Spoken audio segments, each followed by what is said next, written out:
Hello KLS, hello. So today is Wednesday, the 20th of July. It's in the afternoon, in a very hot afternoon, but not as hot as the past few days were. And I hope you all managed to get through the heat wave we suffered from Monday and Tuesday. I wanted to just share a few thoughts before the summer starts. And, as you know, I'm going on holiday this weekend, and I thought I'd like to say a few words to you before I do that.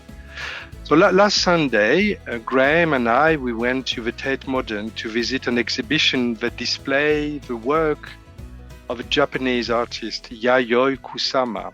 Yayoi Kusama was born in 1929. She moved to New York in the 50s, and there she was part of the avant-garde, especially in the pop art movement. She embraced the hippie counterculture in the 60s, and then she returned to Japan in the 1970s. She's always been very open about her mental health, and she's actually decided to live in a mental institution, and she moved there in 1977, and every day she goes to her studio, which is not far from the hospital.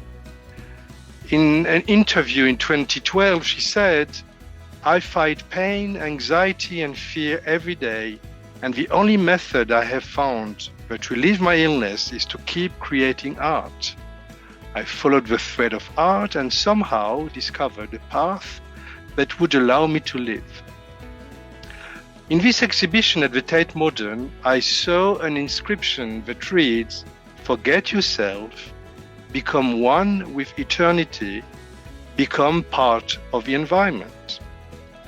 It took me some time to understand why this particular quote resonated so much in me.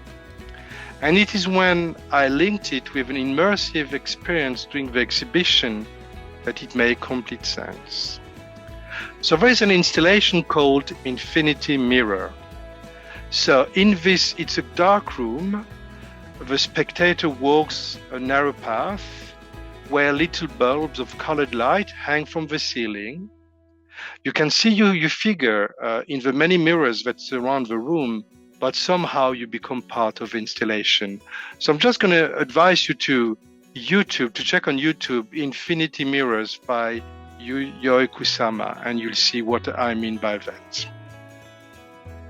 And then when I was there in this kind of immersive experience in the dark, and yet all these little lights are surrounding me, I thought about our community. I thought about you, these multiple lights that shine in our synagogue, all unique and yet part of a symphony of colors. Another academic year has ended recently. Beitenu met for the last time this past Shabbat. We shared a service, some food, some good time. Before that, we had a very successful concert for Ukraine, which brought over 120 people to KLS and helped us to raise over £4,000. Before that, many neighbors came to us to mark the Platinum Jubilee. We marked the anniversary of the NHS. We offered a blessing to Rabbi Gabriel Cantor-Weber, a former Beitenu student ordained by Leobeck College early July.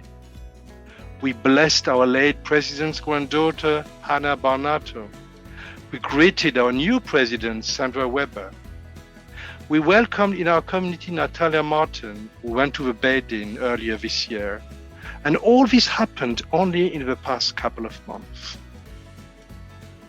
But this Shabbat, before the summer break, all our new members are invited to attend the Chavura Supper this Friday evening to get to know the community. So come along, please, whether you're a new member, you receive an invitation, or you're an older member and you would like to get to know them. And on Shabbat morning, Rabbi Janet and I will each share and teach a piece of Torah we are passionate about. After that, we'll have a session, Ask the Rabbi, during which you can come with all your questions, and we'll do our best to try to answer them. Please note, for Shabbat morning, an earlier start at 10 a.m., so we can have a late breakfast together, and we aim to finish by noon. In September, we will start our Shabbat morning service a bit earlier from September at 10:45 a.m. to align our timing with Beiteinu's timing and to ensure that both groups can meet and spend some time together.